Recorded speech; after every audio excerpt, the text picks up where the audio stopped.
This was why John wrote, "And the life was the light of men, and the light shineth in darkness, and the darkness did not comprehend it." The Holies was emblematic of this world, with Christ burning with the fire of the Holy Ghost, filling men with the light of his teachings, enlightening souls with faith and heavenly truth. It foretold the church building. In the center of the Holies was the gold altar from which twice a day rose the smoke of incense ascending before the Lord. As from our altar, resting in the center of our sanctuary, ascends the liturgy and prayers of the Mass.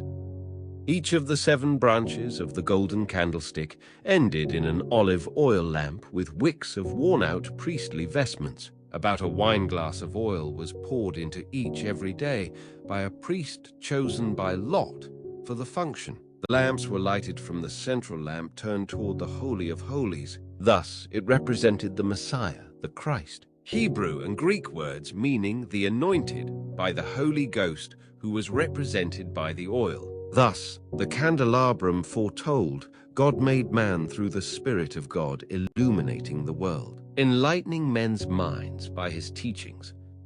This is the meaning of numerous words and figures found in the Old Testament and temple ceremonial. Many lamps of olive oil, hundreds of beeswax candles burned during temple worship and before the Torah, the law, the first 5 books of the Old Testament. In temple and synagogue hung an ever-burning lamp, and this lamp and these candles have come down to us in the church. What became of the golden candlestick? That of Solomon's temple was carried away into Babylonia when the first temple was destroyed and was never heard of more. That of the temple of the time of Christ was carried away to Rome after Titus took the city in the year AD 70 and was borne before the conqueror in his triumphal entry into the eternal city. Its image is still seen on his triumphal arch, with the incense chests still standing in the upper part of the Roman Forum. The candlestick was deposited in the Roman Temple of Peace. One writer says it was thrown into the Tiber from the Melvial Bridge during Maxentius's flight from Constantine, but another account says it was carried by Genseric to Carthage in AD 455, recovered by Belisarius, brought to Constantinople in 533, and placed in a church, but it has never been heard of since. The great gold candlestick of tabernacle and temple representing Christ is still seen in our churches in the Easter candlestick. It is lighted with long ceremony on Holy Saturday and used during High Mass till the Ascension, when it is quenched after the Gospel, to signify at the Ascension Christ finished his work of teaching the world religion. The candelabrum, bearing 7 or more burning candles during our services, were copied from this famous temple candlestick. The 13 candles used while chanting the Tenebrae during Holy Week are quenched as the psalms are sung, while the highest is hidden behind the altar to signify the prophets the Hebrews killed, and the one hidden for a moment and brought forth represents Christ buried and risen from the dead. Each Jewish synagogue has many 7-branched candelabrum, which they light during the services to remind them of the great candlestick of the temple. But they do not light the central one, burning only 6 lights. It seems singular, for the central light foretold the Messiah in temple ceremonial. The priests chosen each day trimmed and lighted the great candlestick. The Jewish laity never entered the holies.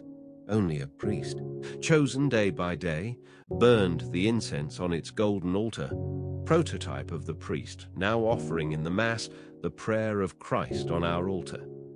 The candlestick lighting up the holies, emblematic of Christ, the light of his church, also foretold the bishop, light of his diocese. Therefore the pontiff places his episcopal throne on your left, where the candlestick stood in the temple holies. And there he sits, a light to the revelation of the Gentiles, reflecting the light which shines on him from the fisherman's throne. The Son of God told John, his beloved apostle, to write to the 7 churches of Asia that if they did not do penance, he would remove their candlesticks, that is, their bishops. We have seen the sad state of these cities where now Muslim fanatics rule. The priest is placed as a light to the congregation, where in the holies the candlestick stood. On the side, where now the gospel is read in our churches, there rises the pulpit from whence is preached the sermon. Down from the Catholic Church, of which he is an officer, comes the bishop to his diocese, bringing with him all the lights and glories of the universal church. Down from the society of the priests of the diocese comes the priest into the church, bringing with him the Mass, Bible, sacraments, and wealth of doctrine. He is, in teaching and example, as a lamp for the people, a candlestick with the 7 lamps of the Holy Ghost, with his 7-fold gifts of salvation for the members of the parish. 10 gold candelabra, each with 7 gold cups of olive oil, each forming a lamp, divided the priest's court from the holies. They were united by gold chains, and they formed a railing for the sanctuary, like our sanctuary railing, to which they gave rise. These lamps were lighted on great Hebrew feasts. Thus stood the temple at the time of Christ, which he so often visited, his Father's house, where he so often worshipped when he came to the feasts of his people. Gold-walled within and without, as well as roofed, every object of purest, massive gold, adorned with religious objects. It was a sacramental emblem of the foretold glories of the Catholic Church. The temple Herod had spent 46 years building was famed in all the earth for its worship, its holiness, its glories, and its wealth. People of our day, when money-making has become a craze, when the whole object of this life is to get rich, find fault because they are asked to support religion, and grumble when they see our churches adorned with costly altars, statuary, and works of art.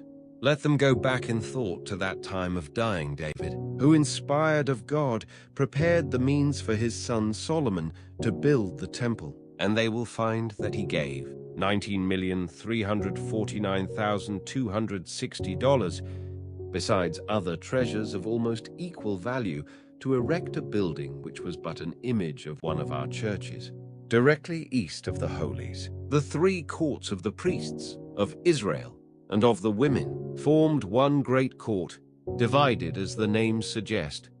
In the middle of the priest's court, now called the Es-Sachra, the rock, where Abraham offered his son Isaac, rose the great sacrificial altar, foretelling Calvary and its victim. The priests were to sacrifice that fatal Friday.